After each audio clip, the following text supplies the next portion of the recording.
में। जैसा कि अधिकतर यह देखने को मिलता है कि जब कोई भी स्टूडेंट 10वीं या 12वीं पास कर लेता है, उसके सामने सबसे बड़ी दुविधा होती है कि वो आखिर अपने भविष्य को बेहतर बनाने के लिए कौन सा कोर्स करे। तो इसके लिए हम जो हैं अधिक जो हमसे ज़्यादा जानकार होते हैं या प्रतिष्ठित व्यक्ति होते हैं जो अपने लाइफ में सक्सेसफुल होते हैं, उनके पास हम लोग जो है पूछने जाते हैं कि अगर हम 10वीं या 12वीं के बाद कौन सा कोर्स करें, हमें क्या पढ़ाई करना चाहिए। तो उनके द्वारा जो है अलग अलग सजेशन किया जाता है। कोई कॉलेज के लिए बोलता है, कोई बीएससी के लिए बोलता है, कोई बीए के लिए बोलते हैं। तो उनमें से एक होता है आपका आईटीआई। तो आज की इस वीडियो में हम लोग देखने वाले हैं आईटीआई क्या होता है, आईटीआई का फुल फॉर्म क्या होता है, आईटीआई में कौन से कोर्स कराए जाते हैं, साथ ही आईटीआई में एडमिशन कैसे होता है, कितना फीस लगता है और योग्यता कितनी होनी चाहिए आपको आईटीआई करने के लिए। अगर आपने आईटीआई कर लिया तो उसके बाद आपको नौकरी कहाँ से मिलेगी, जॉब कहाँ पे मिलेगी और आईटीआई करने पर ही जॉब कहाँ पे मिलेगी, इस पर जो है हम लोग फुल डिस्कशन करने वाले हैं। ये प्रशिक्षण संस्था है जहां पर आपको उद्योगों में होने वाले कार्यों का जो है प्रशिक्षण दिया जाता है। यहाँ पर विभिन्न प्रकार के ट्रेड होते हैं आईटीआई में, जैसे कि आपके फिटर जो मशीन से रिलेटेड होते हैं, कोपा कंप्यूटर कार्य सिखाए जाते हैं। तो जो आपको उद्योगों, बड़े बड़े उद्योगों में कार्य संबंधित सभी प्रकार का प्रशिक्षण यहाँ पे आपको दिया जाता है, ताकि आप यहाँ से प्रशिक्षण प्राप्त करके किसी उद्योग में जा करके उस कार्य को सुचारू ढंग से कर सकें। साथ ही इस अवधि में आपको जो है सुरक्षात्मक उपकरणों के उपयोग के बारे में भी बताया जाता है। साथ ही आपको इस लायक बनाया जाता है कि आप जा करके वहां पे काम को अच्छे तरीके से कर सके और जल्दी से जल्दी रोजगार देने के लिए जो है आईटीआई में प्रशिक्षण कराया जाता है। अब हम इस वीडियो में आगे चलते हैं, देखते हैं कि आखिर आईटीआई में कितने ट्रेड होते हैं, कितने कोर्सेज होते हैं। तो अगर हम लोग आईटीआई में बात करें तो इसका फुल फॉर्म होता है इंडस्ट्रियल ट्रेनिंग इंस्टीट्यूट होता है, जिसको हिंदी में औद्योगिक प्रशिक्षण संस्थान बोला जाता है। इसमें अगर हम लोग बात करें कोर्सेज, तो यहाँ पे कोर्सेज को कुल दो पार्टों में डिवाइड किया गया होता है। इसमें कोर्सेज को ट्रेड बोला जाता है, तो दो पार्ट में डिवाइड किया गया होता है। इसको पहला होता है आपका इंजीनियरिंग ट्रेड, जिसको जो है हिंदी में अभियांत्रिकी बोला जाता है, और दूसरा होता है आपका नॉन इंजीनियरिंग ट्रेड, जिसको हिंदी में गैर अभियांत्रिकी बोला जाता है। अगर हम लोग बात करें अभियांत्रिकी ट्रेड में कौन कौन से ट्रेड आते हैं, तो सबसे पहला बात कर लेते हैं फीटर। फीटर ट्रेड आईटीआई का बहुत बड़ा ट्रेड होता है, जिसमें मशीन से संबंधित सभी प्रकार के कार्यों को सिखाया जाता है। बहुत सारे मशीनों के बारे में यहाँ प्रशिक्षण दिया जाता है। अगर बात करें अब बड़ी मशीनों के बारे में, तो lathe machine, drill machine, welding machine, grinding machine, इन सभी मशीनों के बारे में आपको प्रशिक्षण दिया जाता है, ताकि आप प्रशिक्षण प्राप्त कर जल्दी से जल्दी किसी कंपनी में रोजगार पा सके या आप स्वयं का रोजगार खड़ा कर सकते हैं। दूसरे नंबर पे बात करें इंजीनियरिंग ट्रेड की, तो दूसरे नंबर पे आता है इलेक्ट्रीशियन। इलेक्ट्रीशियन ट्रेड में आपको जो है वायरिंग और छोटे छोटे उपकरणों को बनाना, वाइंडिंग वगैरह से संबंधित कार्य को यहाँ पे सिखाया जाता है, जिससे कि आप यहाँ से प्रशिक्षण प्राप्त करके बड़ी बड़ी कंपनीज में भी काम कर सकते हैं। साथ ही सरकार की जो बड़ी बड़ी कंपनीज होती है, इसरो, डीआरडीओ, डीएमआरसी और रेलवेज जैसी कंपनी में आपको अपॉर्चुनिटी मिलती है कि यहाँ से प्रशिक्षण प्राप्त कर आप उनमें जाकर के नौकरी कर सकते हैं। इसके बाद बात करें तो तीसरे नंबर पे आता है आपका वेल्डर, जिसमें वेल्डिंग से संबंधित कार्यों के बारे में प्रशिक्षण दिया जाता है। डीजल मैकेनिक, जिसमें गाड़ियों के इंजन से संबंधित सभी प्रकार के कार्यों को सिखाया जाता है। उसके बाद होता है टर्नर, जिसमें आपको लेथ मशीन में टर्निंग क्रियाएं जो होती हैं उनसे संबंधित सभी प्रकार की क्रियाओं के बारे में आपको प्रशिक्षण दिया जाता है। अगर बात करें नॉन इंजीनियरिंग ट्रेड के बारे में, तो इसमें सबसे पहला नंबर पे आता है कोपा। कोपा एक फेमस ट्रेड है आईटीआई का, जिसका फुल फॉर्म होता है कंप्यूटर ऑपरेटर प्रोग्रामिंग असिस्टेंट। मतलब कि इसमें कंप्यूटर को ऑपरेट करता है, उससे संबंधित जो ऑफिस में काम होता है, सभी प्रकार के कार्यों का यहाँ पे जो है प्रशिक्षण दिया जाता है। उसके बाद बात करें स्टेनो, तो स्टेनो जो है हिंदी और इंग्लिश दोनों प्रकार के होते हैं। जो टाइपिस्ट होते हैं तो इसमें स्टेनो ट्रेड भी होता है, कटिंग टेलरिंग होता है। जो अगर रुचि रखता है कि मुझे टेलरिंग में जाना है, तो वहाँ पे कटिंग टेलरिंग ट्रेड से आप लोग आईटीआई कर सकते हैं। उसके बाद ड्रेस डिजाइनिंग होता है, जिसको थोड़ा सा डिजाइनिंग और फैशन डिजाइनिंग में इंटरेस्ट है वो यहाँ पे जा सकता है। फिर फैशन का होता है। तो ये जो आपको दो प्रकार के ट्रेड दिख रहे हैं, आईटीआई में केवल इतने ही ट्रेड नहीं होते, आईटीआई में कुल दोनों को मिला करके, इंजीनियरिंग और गैर इंजीनियरिंग को मिला करके 100 से भी ज्यादा ट्रेड होते हैं, जो कि हम अपने इच्छा के अनुसार अलग अलग ट्रेड में जो है व्यवसाय प्राप्त कर सकते हैं।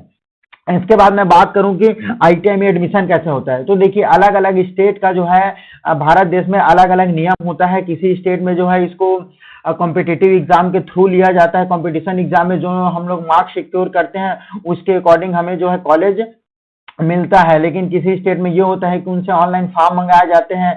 उनका जो 10वीं होता है, 10वीं से आपका परसेंटेज में कि जितना पाए रहते हैं उनके अकॉर्डिंग मेरिट बनता है, फिर उस मेरिट के अकॉर्डिंग आपको जो है एडमिशन मिल जाता है। तो ये एडमिशन के जो है अलग अलग आईटीआई में, अलग अलग स्टेट में अलग अलग रूल्स होते हैं। अब बात करते हैं कि इसमें फीस कितना होता है। तो अगर फीस की बात करें तो अगर गवर्नमेंट में आप जाते हैं तो गवर्नमेंट में आपका नहीं के बराबर फीस लगता है। 150-200 रुपए में, अधिकतम 300-400 रुपए में आपका एडमिशन हो जाता है। 2 वर्ष, अगर 2 वर्ष का है तो 2 वर्ष है, तो गवर्नमेंट में ज्यादा नहीं रखता है। लेकिन इसी जगह पे अगर हम लोग प्राइवेट आईटीआई की बात करें तो प्राइवेट आईटीआई में आपको एक मोटी रकम देनी पड़ सकती है, जिसमें आपका 40 से 50 हजार रुपए इंजीनियरिंग ट्रेड के लिए, अगर नॉन इंजीनियरिंग की बात करें 1 वर्ष के लिए तो आपको 20 से 25 से 30 हजार रुपए आपको देना पड़ सकता है। अब बात करते हैं योग्यता। इसमें योग्यता क्या है कि जैसे कि हम लोगों ने पहले भी देखा कि इसमें बहुत सारे विभिन्न प्रकार के ट्रेड होते हैं आईटीआई में। तो हम लोग जो है अलग अलग योग्यता के जो है आईटीआई में जरूरत पड़ती है। जैसे कटिंग टेलरिंग की बात करें तो इसमें 8वीं पास जो छात्र होते हैं वो आईटीआई करने के लिए योग्य होते हैं। लेकिन अगर बात करें फिटर या इलेक्ट्रीशियन, बड़े इंजीनियरिंग ट्रेड से, तो यहाँ पे आपको आईटीआई करने के लिए मिनिमम 10वीं पास योग्यता की जरूरत होती है। और साथ ही आपको जो है 10वीं में गणित और विज्ञान विषय का होना अनिवार्य है। अगर आपने 10वीं में गणित और विज्ञान विषय का अध्ययन नहीं किया है तो आप जो है इंजीनियरिंग क्षेत्र के किसी भी ट्रेड से आईटीआई नहीं कर पाएंगे। आप गैर इंजीनियरिंग क्षेत्र से कर सकते हैं। तो कोपा हो गया, उसमें आपको 10वीं की जरूरत होती है, और बाकी जो अदर टेस्ट होते हैं उसमें 10वीं का जरूरत होता है। तो योग्यता 8वीं और 10वीं कुछ भी चीज हो सकता है। अब बात करते हैं हम लोग ड्यूरेशन की। आपका ये जो आईटीआई रहता है वो कितने वर्ष का रहता है। तो आपका जो आईटीआई रहता है ये आपका कोई 6 महीने का कोर्स रहता है। आईटीआई जो है अलग अलग ड्यूरेशन में चलता है। जैसे शॉर्ट हैंड एक कोर्स होता है वो 6 महीने का होता है। वेल्डर की बात करें तो 1 साल का होता है। अगर इसी में हम लोग आगे बात करते हैं फिटर इलेक्ट्रीशियन, तो ये आपका 2 वर्ष का कोर्स होता है। यहाँ पे अधिकतम 2 वर्ष का ही कोर्स कराया जाता है। अब बात करते हैं मेन इंपॉर्टेंट कि आपको आईटीआई करने के बाद नौकरी कहाँ मिलेगी, और केवल आईटीआई करने के ही फायदा क्या है जो अदर कोर्सेस में आपको नहीं मिलते हैं। लेकिन दूसरे कोर्स को करने से वहां पर नौकरी नहीं मिल सकती है।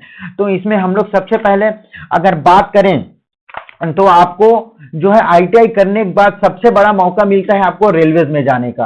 क्योंकि रेलवेज में आपके 4 ग्रुप में भर्ती होते हैं, group A, group B, group C और ग्रुप डी, जिसमें से ग्रुप सी और ग्रुप डी में आईटीआई वाले अप्लाई कर सकते हैं। ग्रुप सी में सभी अप्लाई करते हैं, लेकिन ग्रुप डी एक ऐसा पद है जिसमें भारत सरकार के नए नियमों के अनुसार, रेलवे के नए नियमों के अनुसार केवल आईटीआई वाले ही ग्रुप डी पर अब जो है भर्ती हो सकते हैं, या उन्हीं लोगों को जो है लिया जाएगा। तो ये आपके पास सबसे बड़ा अपॉर्चुनिटीज होता है। अपॉर्चुनिटीज किस लिए होता है, क्योंकि अगर हम लोग सामान्य दूसरे वैकेंसीज में देखें तो 10वीं या 12वीं पास मांगा जाता है, जिसमें बहुत सारे अधिक संख्या में जो है फॉर्म से अप्लाई होते हैं। जैसे अगर हम लोग बात करें किसी खुली भर्ती आती है 10वीं बेस से, तो वहां पे अगर मेरा 10,000 लोग अप्लाई कर रहे हैं तो वो 10,000 लोग आईटीआई किए नहीं होते हैं।